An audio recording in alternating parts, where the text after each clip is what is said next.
questions on vibration?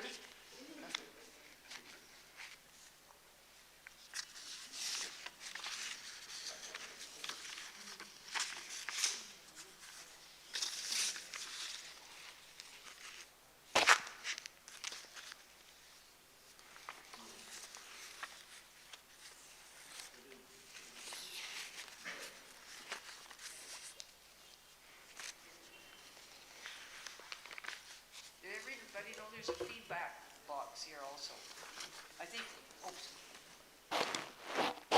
Makiko put a request if you have any ideas, especially about cleanliness and stuff, put them in there. This is the time to ask, we got a new team.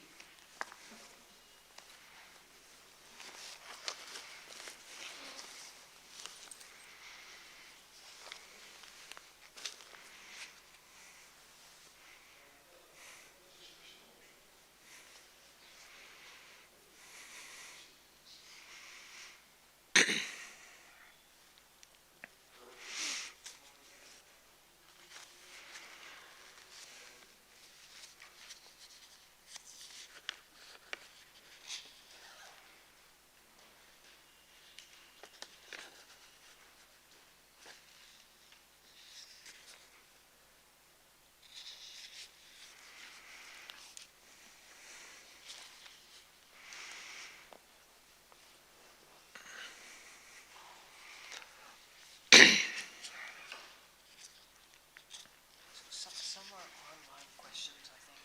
Some are online questions and some are live questions. So just, some will be online. Which are online questions? These are good. Yeah, Suchi did those two. And those are probably, yes, I think those would be online. It's just to remind you that there's many online people. Okay, thank you.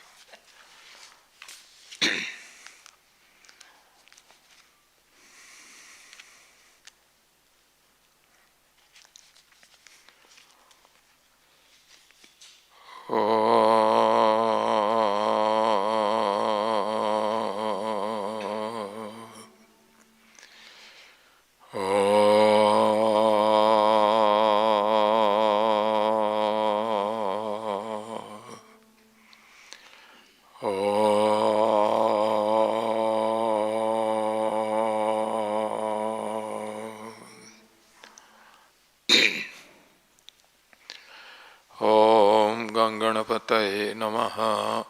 Om Gungurubhyo Namaha. Om Aim Saraswatyai Namaha. Om Namah Shivaya. Om Namo Bhagavate Vasudevaya. Om Namo Bhagavate Ramachandraya. Om Namo Narayanaya. Om Sri Paramatmane Namaha. Vakratunda Mahakaya Suryakoti Samaprabha Nirvignam Kurume Deva Sarvakaryeshu Sarvada Yakunde Dutusarahara Dhavalaya Subhravastrabrita Ya Veena Varadanda Mandita Karaya Sveta Padmasana Ya Brahma Chuta Shankara Prabhuti Hirdevaihi Sada Vandita Samang Patu Saraswati Bhagavati Nishesha Jadyapaha. Namah Shivanandaya Gurave Sachidananda Murtaye Nisprapanchaya Shantaya Niralambaya Tejase. Na Guru Radhikam Tattvam Na Guru Radhikam Tapaha Na Guru Radhikam Jnanam Tasmai Sri Gurave Namaha. Dhyanamoolam Guror Murti Pujamoolam Guru Padam Mantramoolam Guror Vakyam Mokhyamoolam Guru Krupa. Gurur Brahma Gurur Vishnur Guru Devo Maheswaraha Guru Sakshat Param Brahma Tasmai Sri Gurave Namaha. Omkaram Bindu Sanjuktam Nityam Dhyayanti Yoginaha Kamadam Mokshadam Chaiva Omkaraya Namo Namaha. Divi Bhumau Tathakase Bahirantascha Me Vibhuhu यो विभात्यो भासात्मा तस्मै सर्वात्मने नमः। ओम श्री परमात्मने नमः। ओम परब्रह्मणे नमः। ओम आत्मने नमः।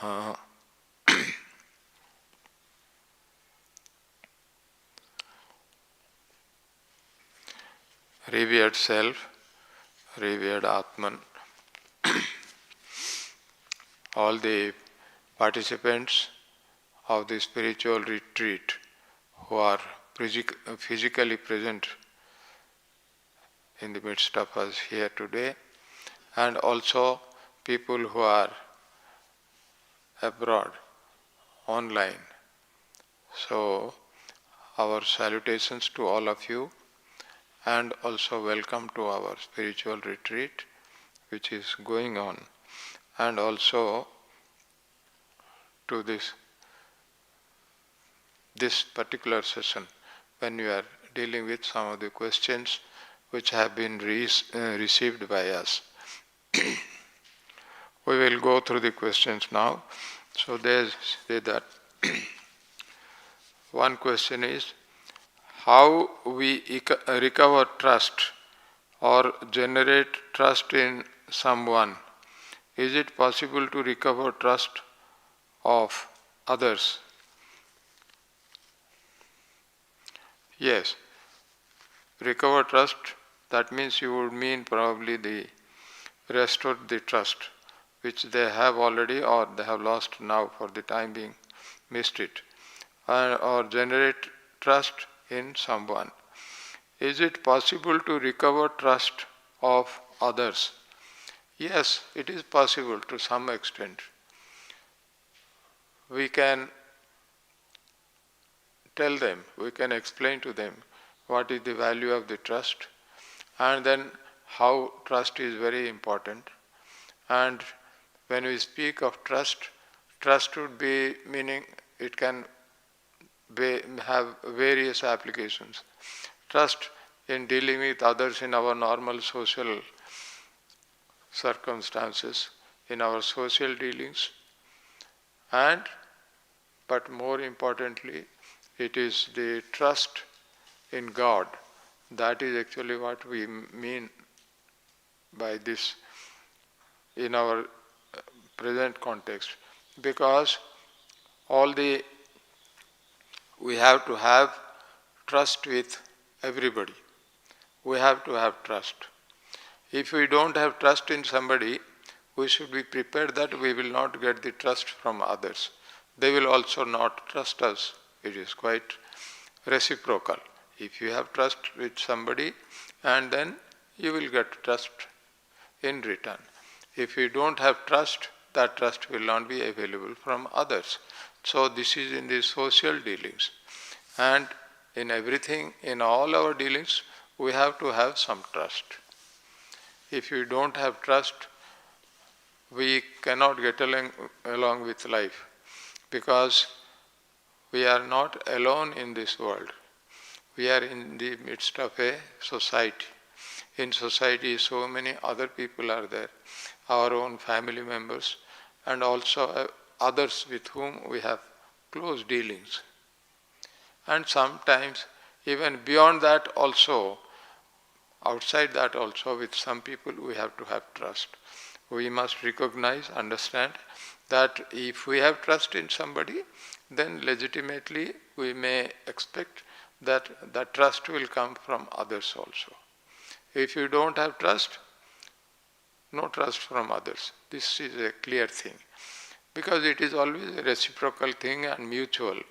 So this is what is there in our social dealings. But these social dealings have a limited application, and only to the extent we have to deal with somebody, then we have to have trust.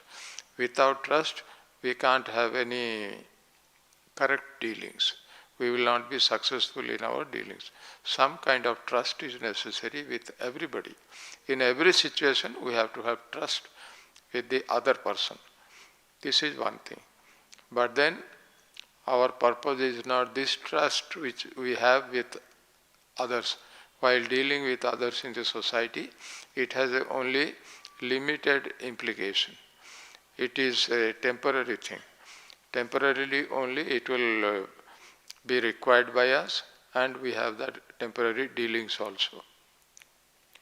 But ultimately, this temporary dealings will, temporary trust, this will help us to see that we are successful in our life, in our social dealings.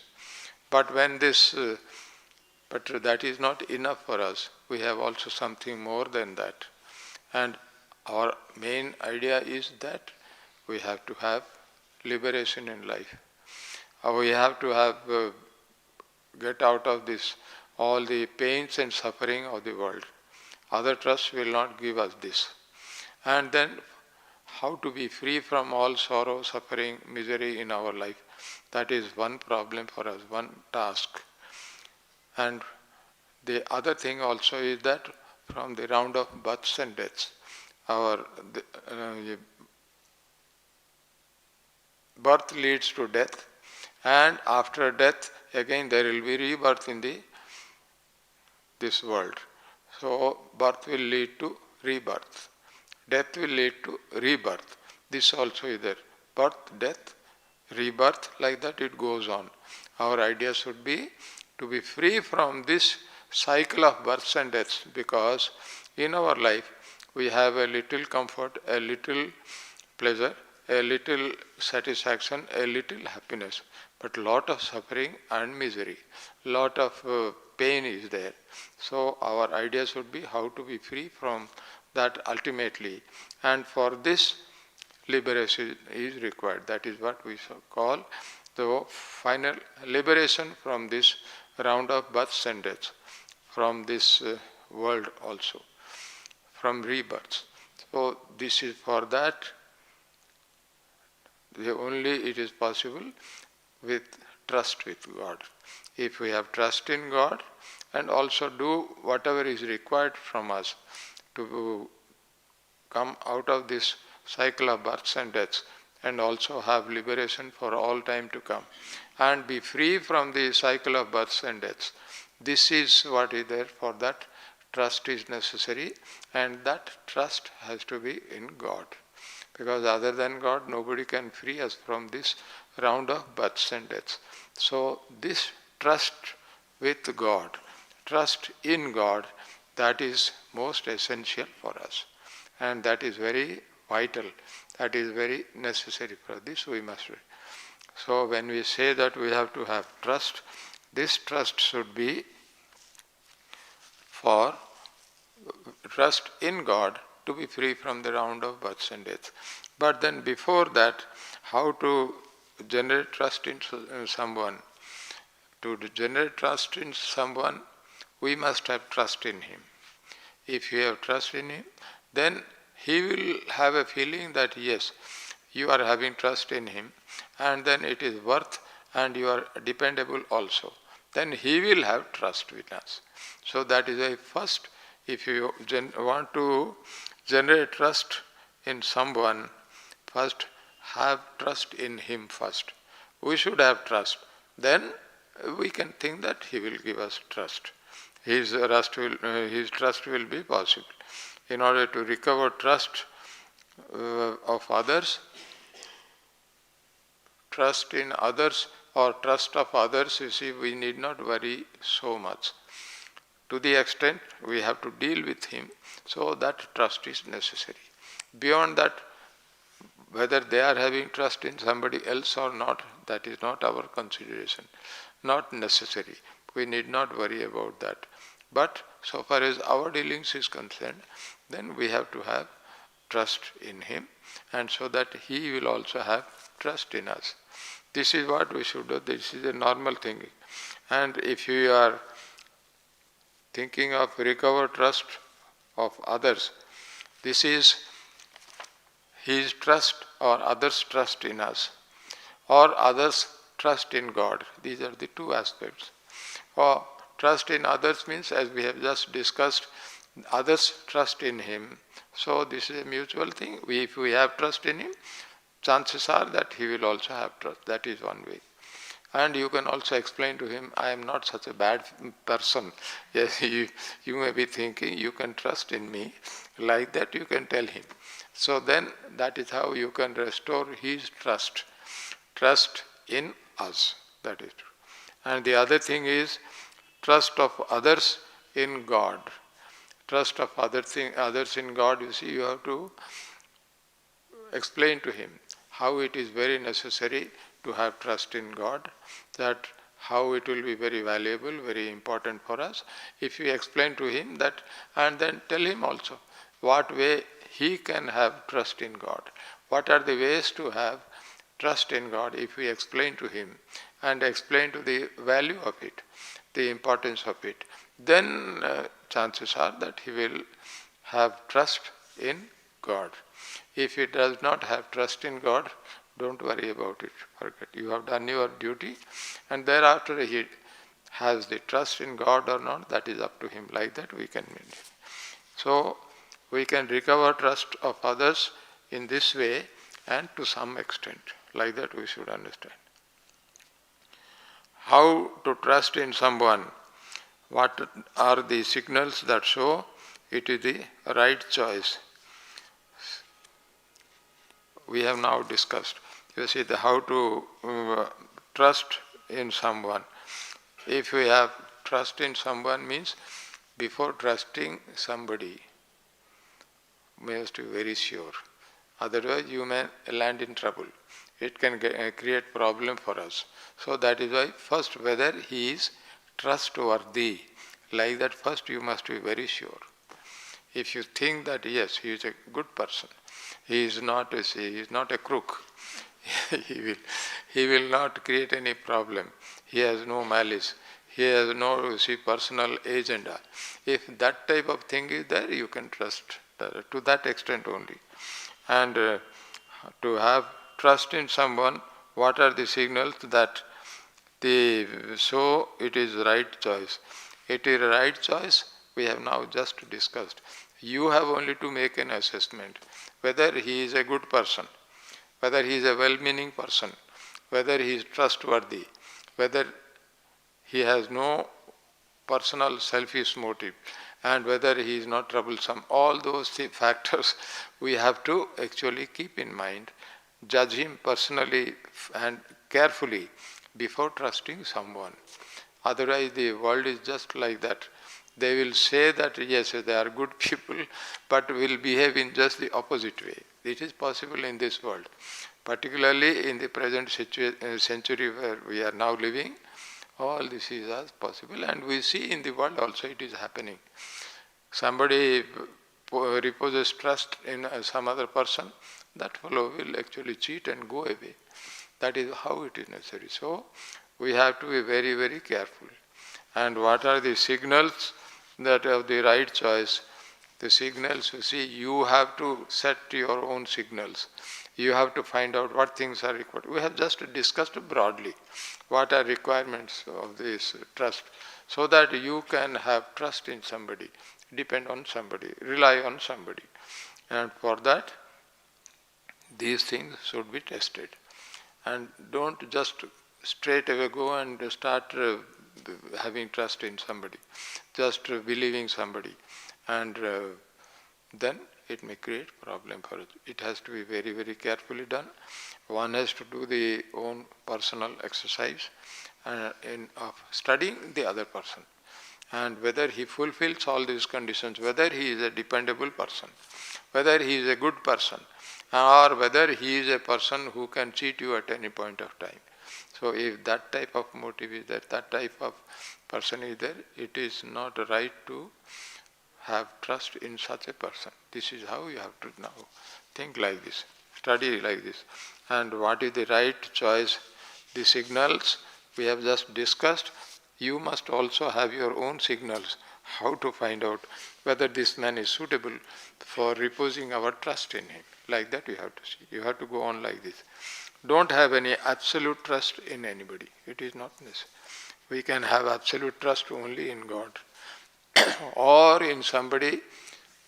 If you know about his goodness and reliability and all that, then you can have. But absolute trust only should be in God. and not with anybody else. So there is no other signal. One has to study for oneself, keep on working out. Don't make it a final act that yes, I trust and it is final. It is not, may not work like this. How to plant the seed of faith in a family member who declares themselves an atheist in their daily life, but looks for prayers and help in difficult times. We were just discussing about this type of people will be there. Our family members can also be included in that. So this we have to see. If you say that somebody he doesn't have any, at least he says that he has this, he says that he is an atheist. If he is an atheist, what do we have to do with them? So better not to worry about them. But if somebody comes, but at the time you see when they are in difficulty, they come. For say that I have a trust in God or something like this. But looks for prayers and help in difficult times. Looks for prayers means and help. Is it from God or from us? He looks for prayers and for help from us or from God. If from God, there is nothing wrong in it. Anybody has, you see, access to God at any time, because God belongs to everybody. And only thing is, He will test sincerity and how far, you see, we are true to what we are saying. If that fulfills that, and then if you find that that person needs the help of somebody, or God, or blessing of God, then we can tell him what is to be done now. So in our life, and if he is an atheist, we need not worry about it. Even an atheist also, he needs the help from God, or he needs help from outside, from others. Then it is our duty to help him if it's a genuine cause, a genuine thing for which he needs help, and he is in real need. We can help to the extent possible. We need not totally, you see, close our doors for him, but we can help him as much as we can, if it's a sincere and genuine thing. Otherwise, we need not get involved in all these things. So, a person who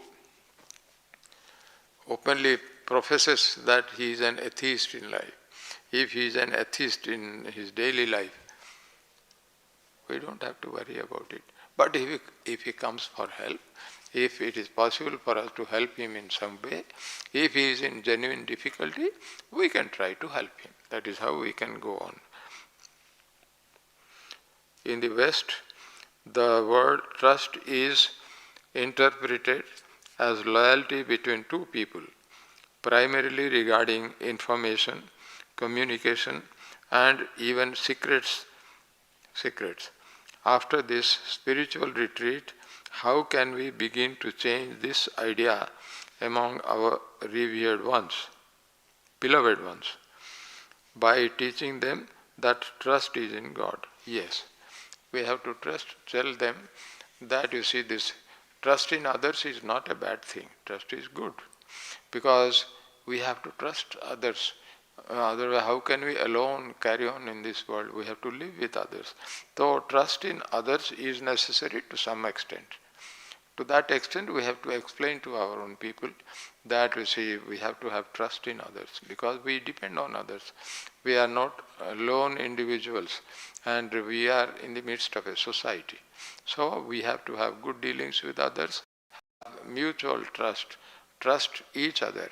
Like that, we can carry on, because we also need the help from others. So this trust is necessary. This help will come only if there is trust. This we should explain to our own people, etc. And also then you say that trust in others is temporary. It has a limited value. And then there are many situations where other people cannot help us. So that is why trust in God is the best thing. And trust in God means, you see, because God will never fail. If we have trust in God, He will always help us in any situation, because nothing is impossible for God. He can solve all problems. He can also come to our help when we need his services, and he will never fail. Like that we can tell them that trust in God is ultimately the most important and essential thing for everybody. Then only, you see, we will be able to carry on with our life in this world. Like that we can explain to them that our beloved ones, by teaching them that trust is in God. Yes, trust in God is the most important thing and most essential. We have to explain to them. Now thereafter, don't worry whether they accept it or not, it is up to them. And you can explain that, you see, if we trust in God, it will help us in every way. We will have great strength, we will have blessing of God, and then many difficult situations also can be sorted out by God. Like that we can explain to them. So, trust in God is the most important thing in our life. That ultimately will stand by us. God will always, you see, by our side, and He will never fail us. Like that we can explain to them that it is when necessary. You can have trust in others, we should have, but that has a limited value. But with God, if we have trust in God, it is very, very important, and it has in every way God will help us. Like that we can explain to them.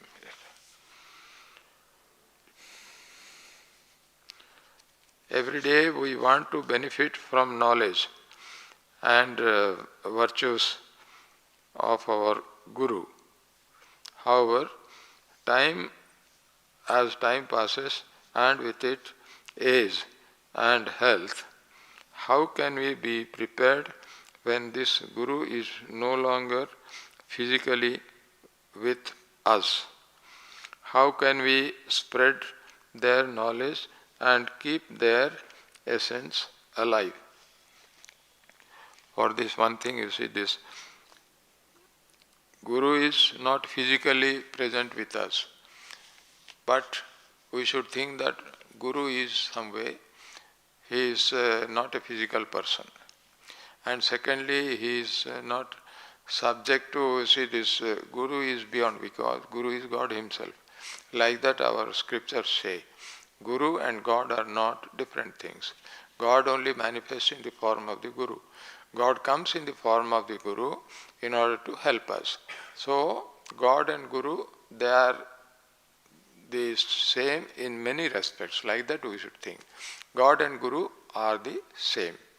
And even if the Guru is not physically present, not to worry about it. It is not necessary or possible that Guru will always be with us physically. But whatever teachings Guru has given us, whatever are his instructions, if we should keep in our mind and start practicing in our day-to-day life. If we arrange our life in such a manner that we are keeping to the teachings of the Guru, then Guru is okay. Guru lives actually in his teachings. If his teachings are followed by us, then whether physically the Guru is present or not, it doesn't make difference. And then Guru is actually present. He is present in his teachings. Like that we say, if we are following his teachings, then Guru is always with us. That is how we should understand. For example, sometimes Guru also not only remain in this physical world, that is one thing we have discussed, but he may not be in our proximity.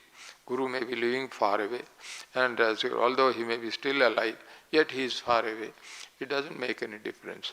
If we know what are the teachings of the Guru, particularly for me, then they are meant for me only, and they are meant for my good. So for that, we have to keep all that in our mind and start practicing in our day-to-day life. Our life should be shaped or organized as per the teachings of the Guru, to the extent it is necessary and possible. Like that, if we do that, although the Guru may not be physically present, yet, you see, he will be with us in his teachings. If we follow his teachings, then we are with the Guru. Guru will be with us in his invisible presence. And because God and Guru are not different, like that the disciples should take it. Guru is God for me. God coming in the form of Guru. Because whatever he is saying, that is ultimately for my own benefit, for my own welfare, and it is my duty to follow the Guru. If we don't follow the teachings of the Guru, we are not disciples. We may say that I am a disciple of such and such person, but if we don't follow his instructions, then we are not actually his disciples or his follower. Like that we should understand. So more important is, and most important thing is, we must follow the teachings of the Guru.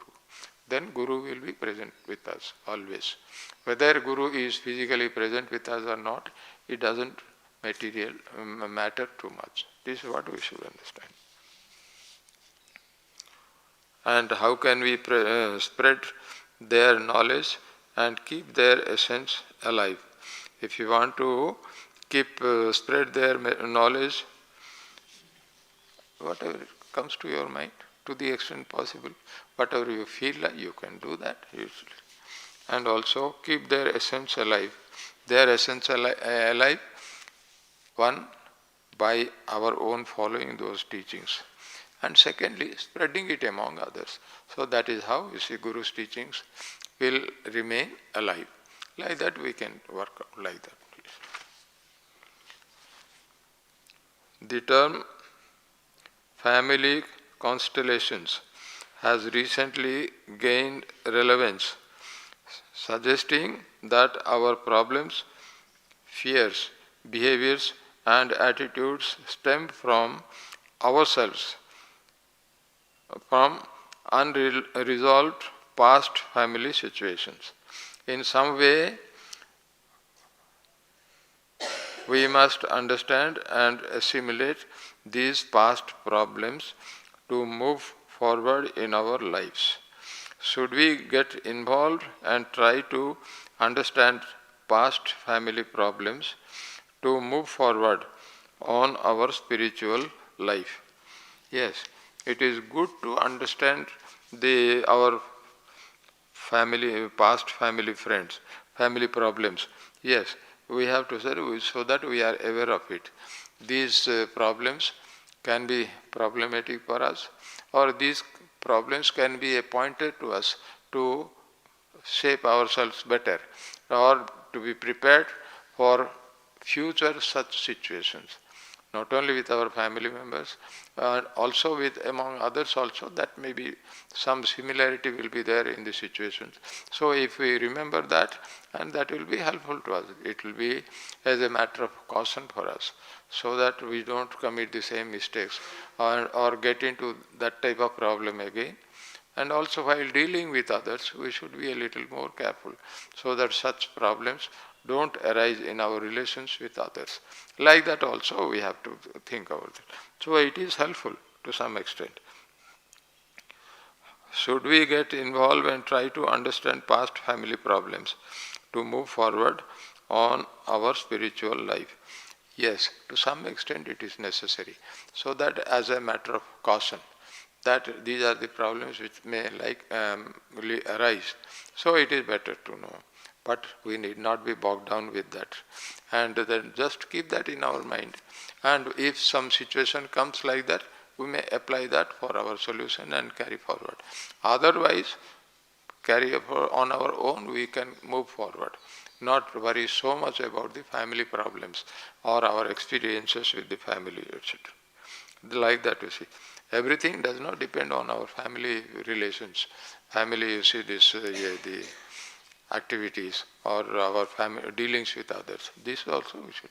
It has a limited value, but better to keep that in mind. But work out our own way of handling situations, because sometimes many new types of situations will come where our family relations may not be of any value, any relevance. So we can go like that. But then important is we should work out for our spiritual progress and to move forward what is necessary, independent of all these things.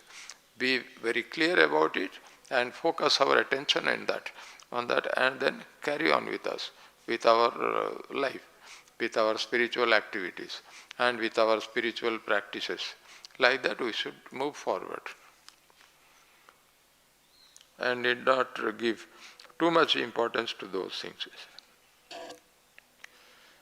I have noticed that I have been doing my spiritual practices, mantras, prayers, etc., more frequently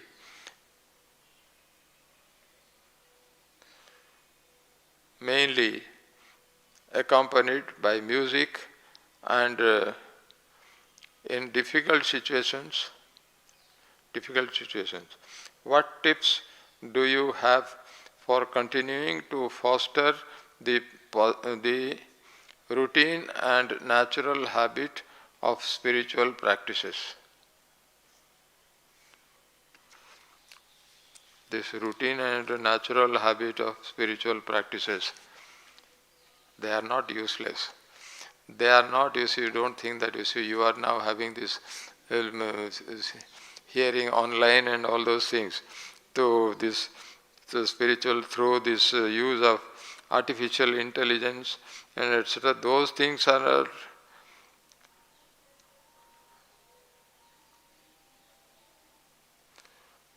and this mainly accompanied by music and in difficult situation. What tips do you have for continuing to foster the routine and natural habit of spiritual practices? The natural habit of spiritual practices, the natural spiritual practices, they are ultimately more important. And because now we are in the 21st century, and therefore AI or artificial intelligence and all that, all those gadgets are available, all these facilities are there, we need not be carried away by that. And more important is doing our own spiritual practices. Does artificial intelligence have anything to do with our spiritual practice? Does it give any recommendation for us? Does it give any spiritual teachings? It will not. It is just a facility. So that it is, to the extent it is necessary, you can make it. But more than that, not artificial intelligence, but our natural spiritual practice is more important. We have to, because they are directly connected with us. And we have acquired those things over a period of time through our own experiences. So that is why that is very valuable, that is very important. And that is more natural to us. And that is a part of our life. It can be integrated to us. We don't have to depend on this artificial intelligence, AI and all that, hearing music, and secondly, hearing music and etc., that has a very limited value. It is an outward, this activity, which is not good. In our spiritual practice, we have to do with our own, as much indrawn as possible, as much self-reliant as possible, as much, we keep to ourselves. That will help us spiritually, ultimately. So like that we should say. So dependence on this music and artificial intelligence, all those things are there, they have a limited value. And it makes our mind go outside, depending on somebody else. Why we should depend on somebody else? This person who gives something through the artificial intelligence, etc., is he a spiritual master? And will he give us some spiritual knowledge? It is only, it's a device to hear or get access to that, to have some idea about it. That. So that is not ultimately of much value. We should know that. More important that whatever we have heard so far, we have gathered, and whatever practices we are doing actually, which is more natural to us. And so that will help us to go inside. To ultimately, we have to be within ourselves. And our spiritual practice should be inward, not outward through artificial intelligence.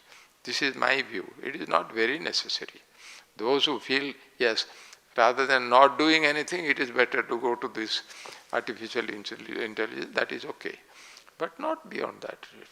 if you are already know how to keep our mind under control and keep yourself busy, and you also know what spiritual practices you have to do, what are the, that is more vital.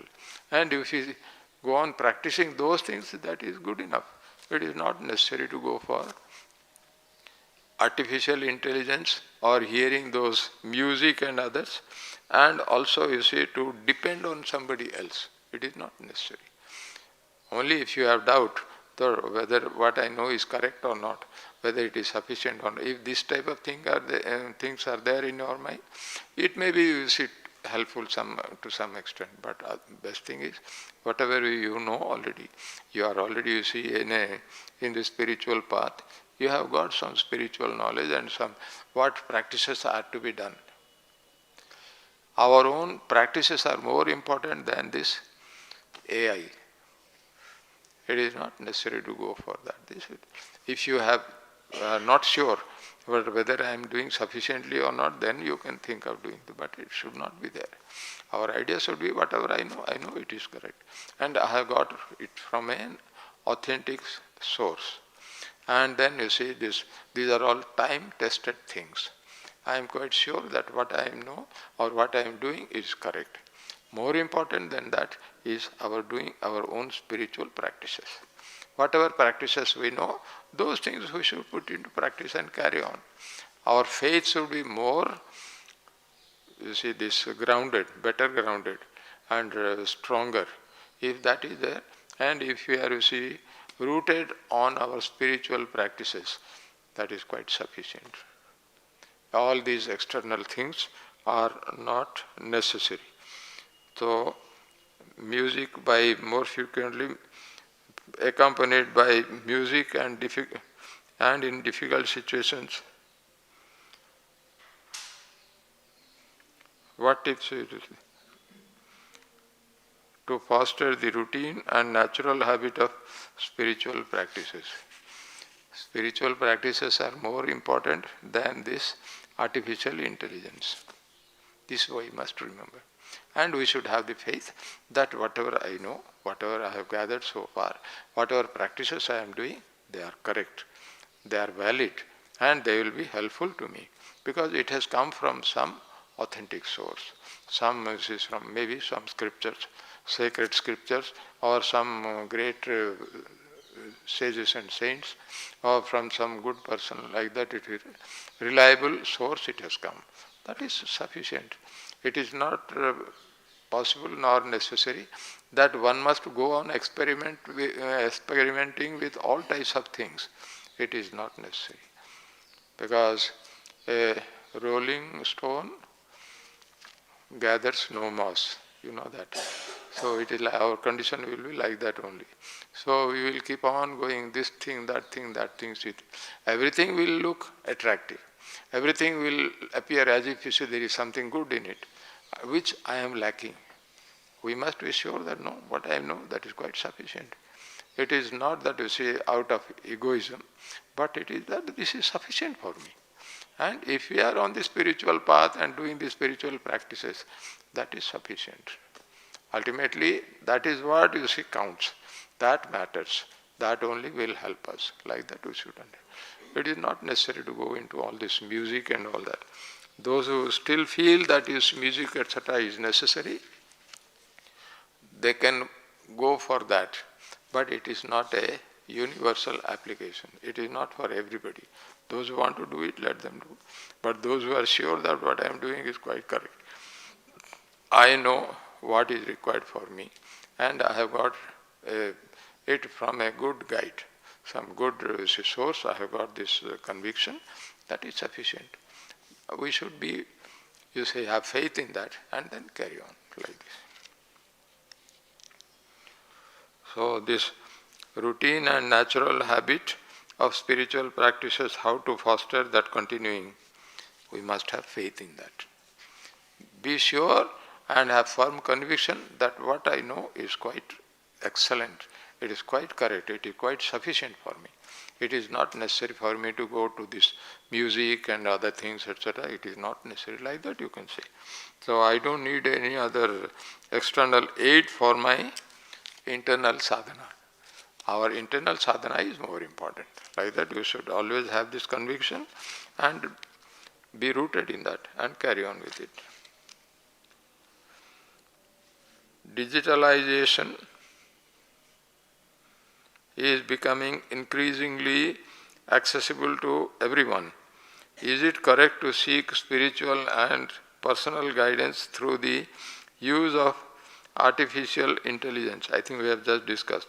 To what extent is this correct without neglecting traditional satsangas, reading books, sessions with the Guru? It is not correct at all. If you are, you see, this neglecting traditional satsangas, reading books and sessions with the Guru, they are not, you see, this, you cannot replace those things. They are essential. This, you see, having traditional satsangas, reading books and sessions with the Guru, they are very, very vital. They are very necessary for everybody. Now we are, you see, among devotees we are sitting here and we are discussing something, etc. Do you think if you have play somebody, etc., this artificial intelligence and music, etc., we will get this type of benefit, this type of closeness, and also, you see, intimate impact on our mind, total absorption, etc. It is only by direct contact among devotees. Like that we should think that. So this artificial intelligence cannot take the place of our gurus or traditional satsangas, reading books, sessions with the Guru, etc. No, there is no comparison between the two and it cannot stand before that at all. These are very, very vital. Otherwise, you see, you think that all the great masters, etc., they had always the satsang with their own Guru. They have imbibed the teachings from their own Guru. You take any great master, there may be exceptions, etc., some great masters who did not need to go to any other Guru because they are already, they have reached that state. Otherwise, for everybody it is necessary and it is very, very valuable and very helpful. So, we cannot do away or get rid of this, you see, this routine and natural habit of spiritual practices, etc. They are very necessary. And then we should understand that this music and other things, etc., they have only a limited thing. If you are in a limited, difficult situation, your music will help you at that time. When we are in difficulty, can, you see, artificial intelligence help us at that time to bail you out of these difficulties? It is only by direct contact with other devotees, by attending the satsang, and then we can get mutually benefit each other. So there is no, these two cannot stand together in comparison. They are not the same. And then this traditional satsangas, reading books, sessions with the Guru, they are very essential and vital.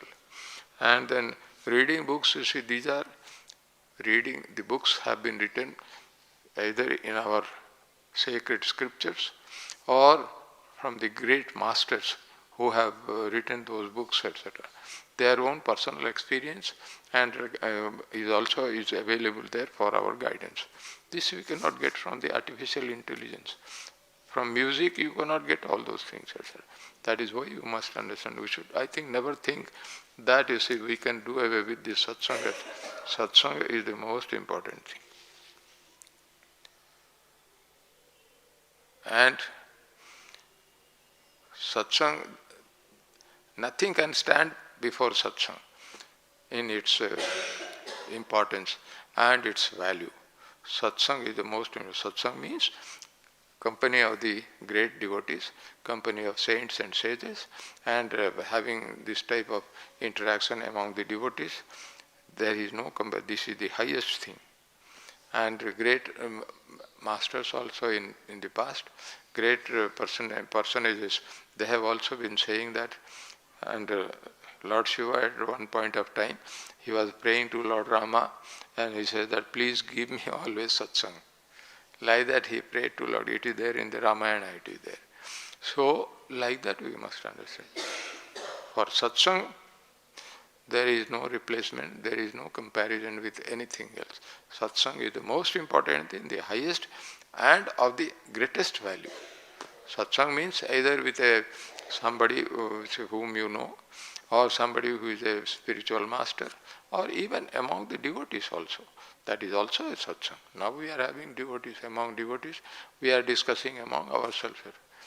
We cannot, there is no comparison between them. This we should remember. So music and other things will not stand before us. And sessions with the Guru, and also reading books of the sacred scriptures and all that, traditional satsang, they are very, very valuable and vital. They have stood the test of time. So far, over centuries, it has been going on. Even for thousands of years, this satsang has been going on. So this satsang is very, very vital and necessary. This we should know that. Lately, I have been trying to teach and correct inappropriate behavior in others as well as their disregard for local laws and regulations, mainly related to traffic, to queue, etc. I know it's not my job, but it's my duty to society. Should I try to make a difference by helping and teaching others, or should I flow, or should I focus on my own duties and responsibilities? I think it's a better alternative. You are going, it's better to focus on our own self first. Because if we are not sure of ourselves, if we don't have the capacity to help others, how will we be able to help others, etc.? And that is why Swami Shivananda Maharaj says, O reformer, reform thyself first. He says, we are trying to reform others, thinking that I am a great person, I know so much, my knowledge is so much, I am a very wise person. Like that we start thinking and preaching to others. And then you should say that, please do this, do that, that is a good thing, etc. So that is why reforming, we try to reform others. Swami Shivananda Maharaj says, O reformer, reform yourself first. Like that he says, Swami Shivananda Maharaj. First, take care of yourself. Be sure of yourself. It is not selfishness. We are talking from the spiritual point of view. If somebody else needs our help, and it is very necessary, and you can give up, that is a kind of service to him, not for reforming him, not for changing him, not for changing preaching this traffic rules and etc. to queue, etc. Mainly related to traffic, to queue, etc. I think it's not very necessary. You can just, if you find somebody is doing a wrong thing and he is not able to do, going beyond the traffic rules, etc., you can just point out or something. It is not that we must go on hunting out who is necessary, who needs it, etc. You will go on preaching, oh, you are not doing that, you are not doing that, you are not. It is not our job. Our job is to first take care of ourselves. Spiritually, I am saying. This is not selfishness. This is as a spiritual practice. First, we must be sure of our ground. We must know what we are supposed to do spiritually. And we must also be practicing those things. If we practice those things, then we have actually some ground, or some, you see, this right to say something to others. If we are not sure of ourselves, and if we are not doing our own spiritual practices, and we go on trying to find out fault with others, and then you say that you please do that, you do that, you are not doing right thing. What is that to us? First, you see, we have to see that we are okay. Have we done sufficient home exercise for ourselves? Then it is okay. Thereafter you can help. It will be a kind of service to others, not for preaching, not for teaching them something, but as a sort of something when it is very necessary. Otherwise,